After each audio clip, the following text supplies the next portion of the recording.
Shalom, shalom, irmãos. Sejam bem-vindos a mais uma leitura da palavra. Estamos lendo agora o capítulo 7 de Romanos. Vamos lá?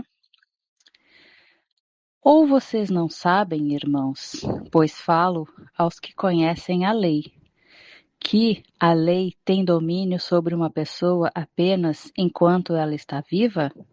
Por exemplo, a mulher casada está ligada pela lei ao seu marido enquanto ele vive. Mas, se o marido morrer, ela ficará livre da lei conjugal, de modo que será considerada adúltera se, enquanto o marido estiver vivo, ela se unir com outro homem. Mas, se o marido morrer, ela estará livre da lei e não será adúltera se casar com outro homem.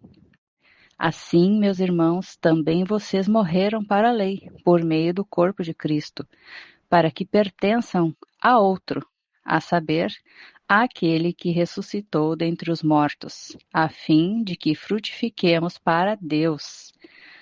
Porque quando vivíamos segundo a carne, as paixões pecaminosas, despertadas pela lei, operavam em nossos membros, a fim de frutificarem para a morte.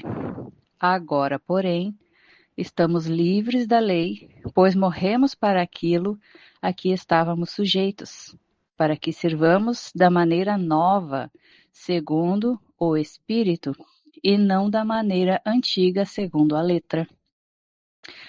Que diremos então? Que a lei é pecado? De modo nenhum. Mas eu não teria conhecido o pecado a não ser por meio da lei. Porque eu não teria conhecido a cobiça se a lei não tivesse dito, não cobice. Mas o pecado, aproveitando a ocasião dada pelo mandamento, despertou em mim todo tipo de cobiça. Porque sem lei, o pecado está morto. Houve um tempo em que sem a lei eu vivia. Mas, quando veio o mandamento, o pecado reviveu e eu morri.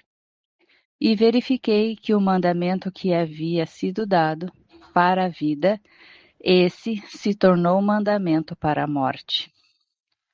Porque o pecado, aproveitando a ocasião dada pelo mandamento, me enganou e, por meio do mandamento, me matou. Assim, a lei é santa e o mandamento é santo, justo e bom. Então aquilo que é bom se tornou morte para mim? De modo nenhum. Pelo contrário, o pecado, para mostrar-se como pecado, por meio de uma coisa boa, causou-me a morte, a fim de que, pelo mandamento, o pecado mostrasse toda a sua força de pecado. Porque bem sabemos que a lei é espiritual. Eu, porém, sou carnal, vendido à escravidão do pecado. Porque nem mesmo compreendo o meu próprio modo de agir, pois não faço o que prefiro, e sim o que detesto. Ora, se faço o que não quero, concordo com a lei que é boa.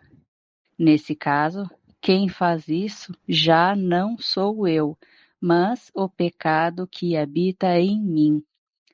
Porque eu sei que em mim, isto é, na minha carne, não habita bem nenhum, pois o querer, o bem, está em mim, mas não o realizá-lo, porque não faço o bem que eu quero, mas o mal que não quero, esse faço. Mas, se eu faço o que não quero, já não sou eu quem o faz, e sim o pecado que habita em mim. Assim, encontro esta lei. Quando quero fazer o bem, o mal reside em mim. Porque, segundo o homem interior, tenho prazer na lei de Deus. Mas vejo nos meus membros outra lei, que, guerreando contra a lei da minha mente, me faz prisioneiro da lei do pecado que está nos meus membros. Miserável homem que sou, quem me livrará do corpo desta morte? graças a Deus, por Cristo Jesus, nosso Senhor, de maneira que eu, de mim mesmo, com a mente, sou escravo da lei de Deus, mas, segundo a carne, sou escravo da lei do pecado. Então, nesse capítulo, Paulo fala bastante sobre a relação entre a lei e o pecado, a nossa condição como ser humano. Por isso, ele acaba fazendo essa analogia da lei e do cristão com o casamento, trazendo ali esse exemplo da mulher estar ligada ao seu marido enquanto ele viver, e a mulher sendo o cristão e o marido sendo a lei, representados, né, nessa analogia. E a mulher que está unida, o homem que está unido a ela. E quando o cristão, que antes estava sob a lei, morre em Cristo, portanto, morre para a lei. E a partir daí pertence a Cristo, que ressuscitou e agora podem dar frutos de vida para Deus. Paulo também explica que a lei não é pecado, mas é através dela que o pecado se faz conhecido. Então é por isso que a lei é boa. No entanto, ao mesmo tempo, é o meio pelo qual o pecado gera a morte. Por isso precisamos de Jesus. Paulo se identifica como alguém em conflito. Ele defende que a lei é boa, mas também reconhece que é de natureza contrária ao que é bom, ou seja, a nossa natureza humana.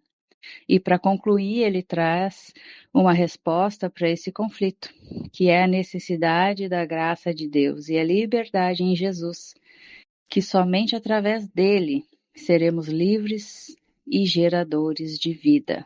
Amém?